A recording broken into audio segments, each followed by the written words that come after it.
Halo Sobat Manhwa, sebelumnya admin minta maaf karena baru up videonya sekarang. Soalnya kerjaan lagi banyak banget. Dan insya Allah sekarang admin udah bisa upload kayak biasa. Oke, kali ini kita akan melanjutkan alur cerita Raja Rune part yang keempat. Seperti biasa, kalau kalian suka dengan video ini silahkan klik tombol like-nya. Dan jika kalian suka dengan channel ini, silahkan subscribe aja. Dan gak usah banyak basa-basi lagi, ayo langsung kita ke ceritanya di Manhwa Period.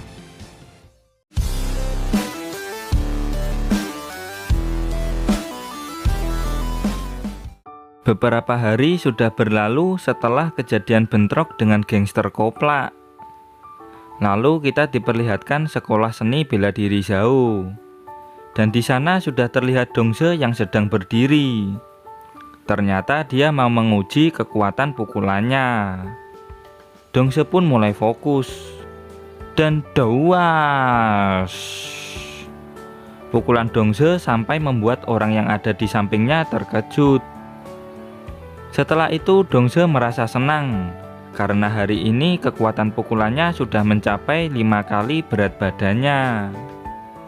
Kemudian ada yang tiba-tiba nelpon. Dan ternyata yang menelpon Dongse adalah Pak Guru. Dia bertanya, selama ada di rumah, Dongse ngapain aja? Dan Dongse pun menjawab kalau selama ini dia terus latihan. Lalu Pak Guru menyuruh Dongse buat datang ke ruang kepala sekolah. Karena pihak sekolah sudah menentukan hukuman untuk Dongse. Dan Dongse pun mengiyakannya. Ujian kelulusan tinggal 18 hari lagi. Moga-moga aja nggak ada masalah, batin Dongse. Hei bocah, berapa kekuatan pukulanmu hari ini? Tanya Paman Zhao. Lihat sendiri Paman, aku mau ada urusan penting, ucap Dongse. Dasar bocah nggak ada akhlak, ujar Paman Zhao.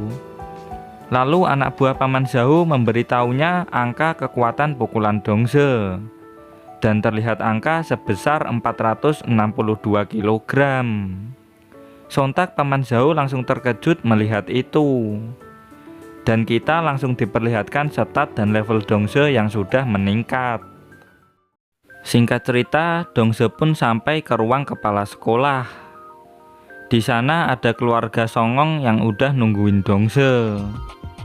Lalu Pak Guru menyuruh Dongse buat duduk.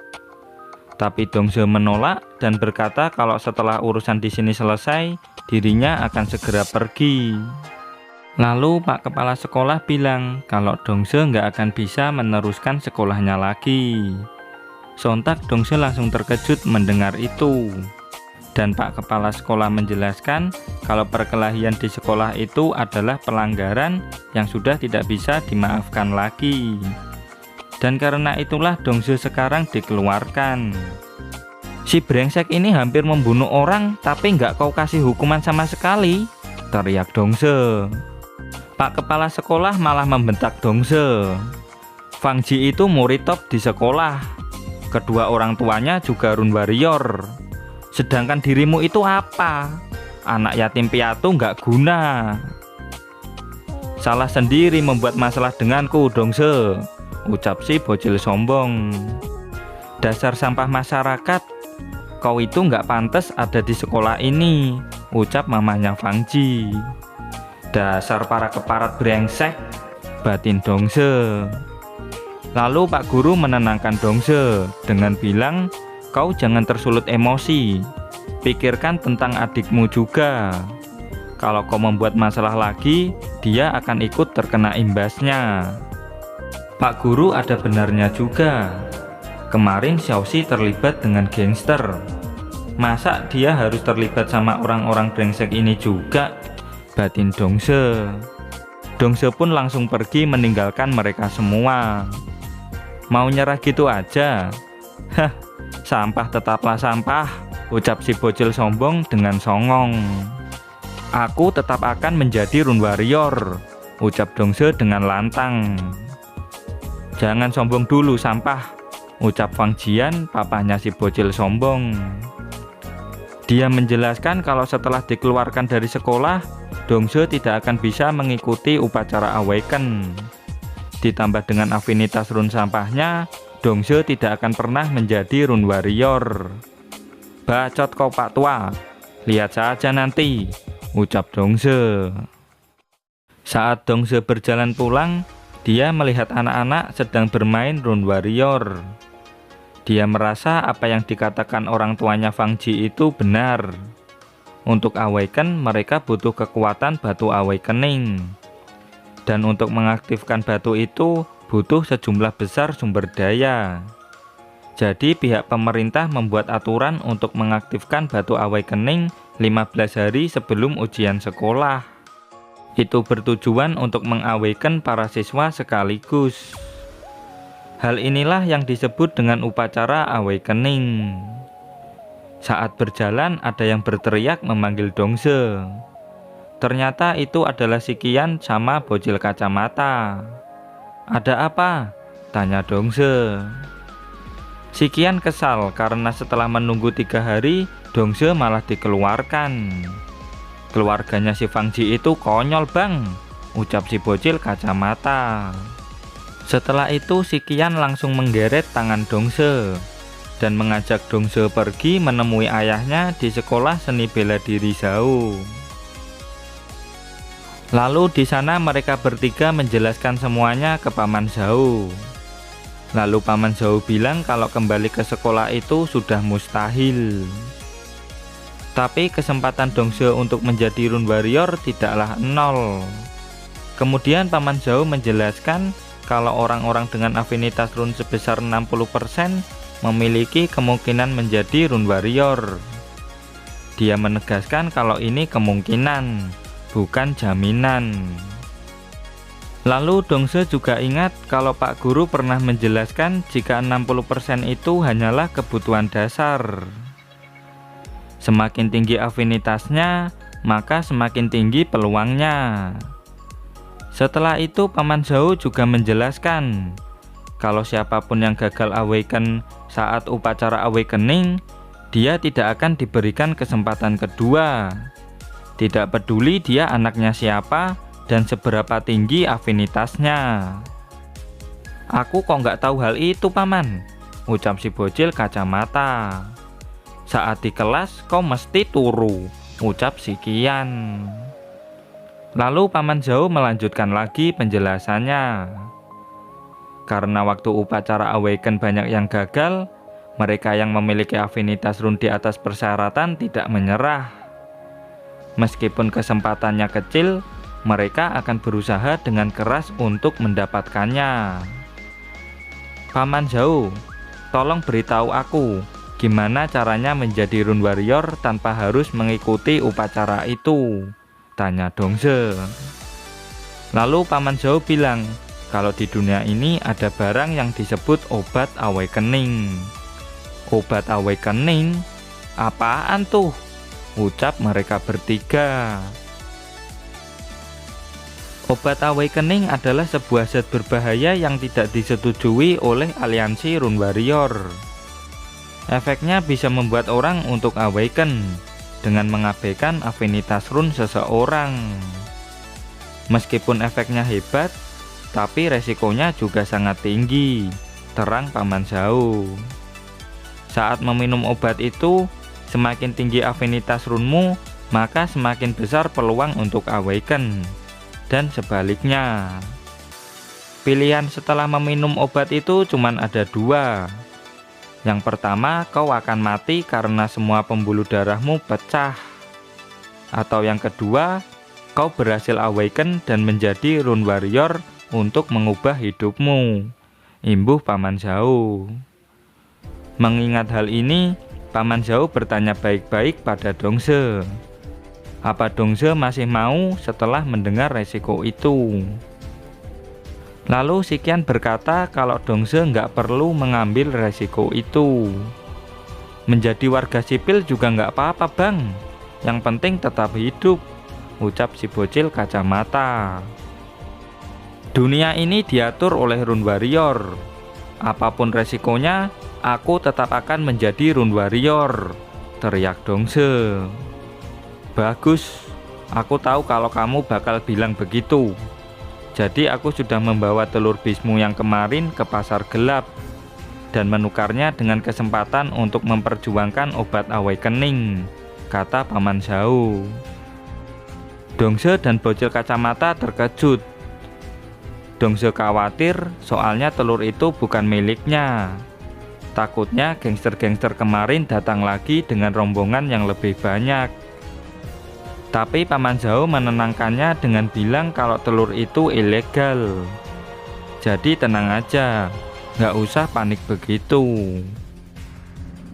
Kemudian Paman Zhao menjelaskan lagi kalau dia mendengar informasi bahwa ada organisasi bawah tanah di distrik Qingxi yang bernama Geng As baru saja menghabiskan banyak sekali uang untuk membeli sebotol obat Awaken. Lalu ada rumor kalau pemimpin mereka menemukan wilayah rahasia di alam liar. Dikatakan juga kalau di sana berisi harta karun yang sangat berharga. Masalahnya di sana ada cukup banyak rune beast kuat. Dengan imbalan obat Awaken, Geng As berusaha menarik orang-orang untuk membantu mereka mendapatkan harta itu. Geng As juga mengumumkan kalau warga sipil bisa memasuki wilayah itu untuk mencari harta karun selama mereka mampu membayar deposit yang diperlukan. Dan yang pertama kali mendapatkan harta itu akan diberi hadiah obat awakening, ucap Paman Zhao sambil memberikan sebuah dokumen ke Dongse. Banyak orang yang menginginkannya untuk mengubah nasib, termasuk veteran tua. Tapi obat awakeningnya cuma ada satu. Berhasil tidaknya tergantung dari usahamu, imbuh Paman Zhao. Si Qian dengan cemas tetap kekeh agar Dongse tidak pergi ke wilayah berbahaya seperti itu. Tapi Paman Zhao belum selesai ngomong. Dia punya kawan lama yang saat ini menjadi kapten tim kecil Rune Warrior. Jadi Dongse bisa bergabung dengan mereka dan berlatih serta mencari pengalaman berburu di alam liar. Bertahan hidup di alam liar, berjuang untuk mendapatkan harta karun demi imbalan obat awakening. Benar-benar aroma petualangan yang berbahaya, batin Dongse. Jika terus begini, aku tetap akan menjadi sampah dan tidak akan bisa membalas Wang Ji dan keluarga sialannya itu, ucap Dongse dalam hati. Meskipun begitu, aku tetap akan pergi Paman, teriak Dongse.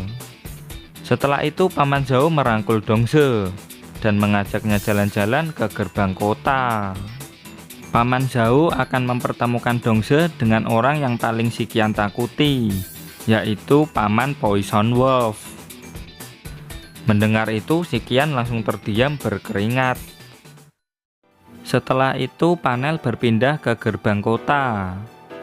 Katamu kita mau menemui Kapten Poison Wolf, tapi kita kok malah minum-minum di sini Paman? Tanya Dongse. Tiba-tiba alarm berbunyi. Petugas yang ada di sana sontak langsung panik, yang membuat Dongse terheran-heran. Apa ada rune beast yang menyerang? Teriak Dongse yang langsung ditenangkan sama Paman Zhao. Saat gerbang dibuka, terlihat monster banteng raksasa yang sudah ditaklukkan. Monster itu dikalahkan oleh tim Blood Wolf.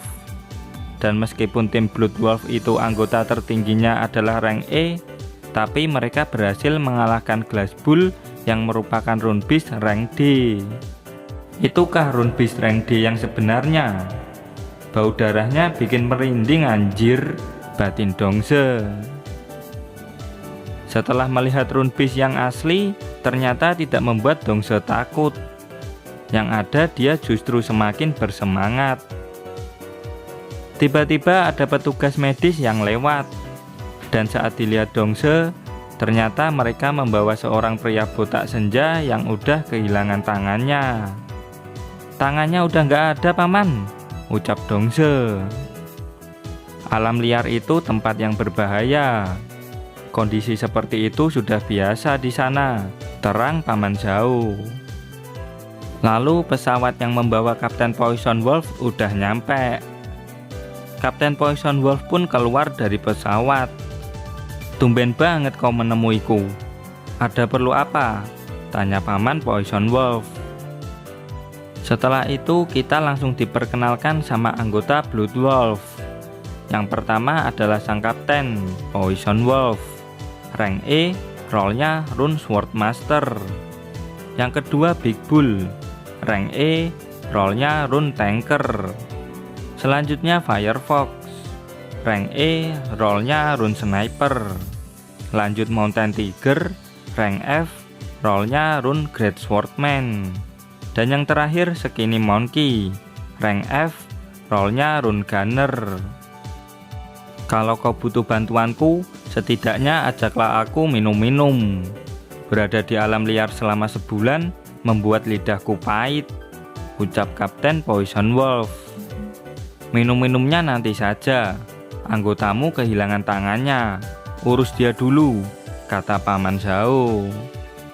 Bisa hidup dan pensiun meskipun kehilangan satu tangan itu sudah bagus.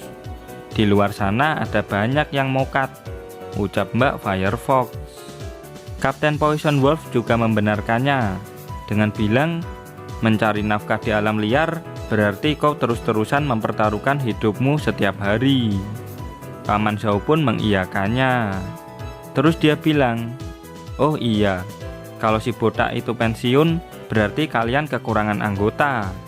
Kebetulan aku punya calon pengganti untuk anggota kalian," ucap Paman Zhao. "Ahem. Halo Sobat Manhwa," ucap Dongse. Setelah melihat Dongse, Kapten Poison Wolf jadi kurang yakin. Soalnya Dongse masih bocah dan dia belum awaken.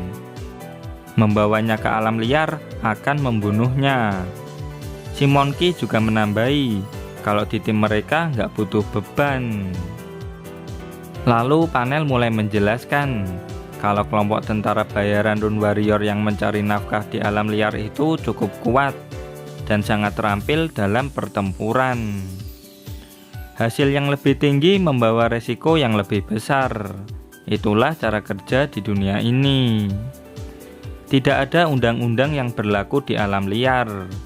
Selain monster yang berbahaya, orang-orang licik juga sama banyaknya. Bocah sepertimu nggak akan bertahan satu hari pun di sana, ucap Kapten Poison Wolf. Tapi Dongse tetap kekeh mau pergi. Alasannya simpel. Dongse tidak mau jadi warga sipil biasa yang tidak bisa apa-apa saat berkonflik dengan seorang Rune Warrior. "Kau kan sudah melihat kondisi si botak kami. Kalau ikut kami, kau akan menyesal," ucap Mbak Firefox. Lalu Paman Zhao meminta agar Dongse diberi kesempatan. Tapi Kapten Poison Wolf masih kekeh nggak mau membawanya. Di kejauhan Paman Zhao mulai meyakinkan Kapten Poison Wolf. Dia bilang kalau Dongse sudah menyelamatkan si Qian dari anak nakal yang kedua orang tuanya adalah Rune Warrior. Dan karena hal itu, sekarang dia dikeluarkan dari sekolah. Karena sudah dikeluarkan, Dongse nggak bisa mengikuti upacara Awaken. Dan Kapten Poison Wolf tanya, berapa afinitas energi rune-nya? Paman Zhao menjawab 27% doang, yang membuat Paman Poison Wolf terkejut.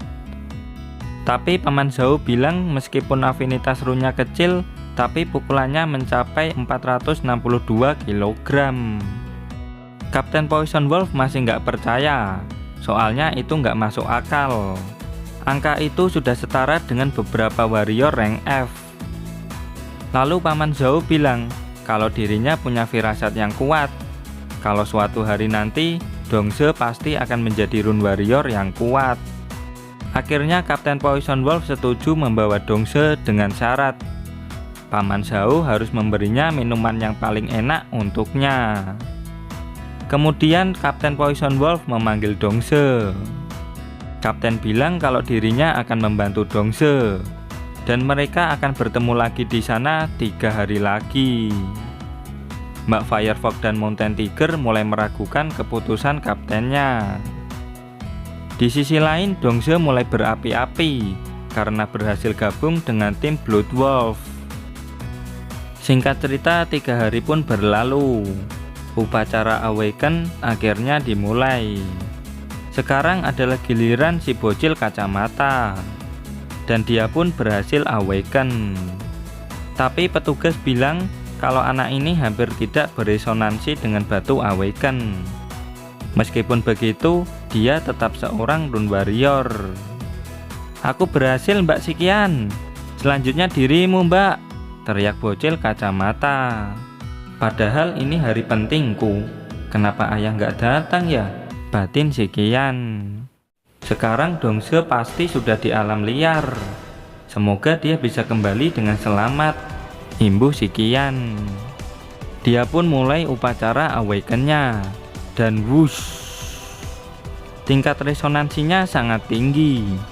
Semua petugas di sana terkejut melihat hal itu. Dan Sikian pun berhasil Awaken dengan sempurna. "Mbak Sikian gitu loh," teriak bocil kacamata. Netizen pun juga terkagum-kagum, kecuali bocil sombong. "Selanjutnya Fang Ji," ucap Pak Petugas. Si bocil pun berjalan sambil disemangati oleh kedua orang tuanya. Dia mulai mengaktifkan batu Awaken-nya.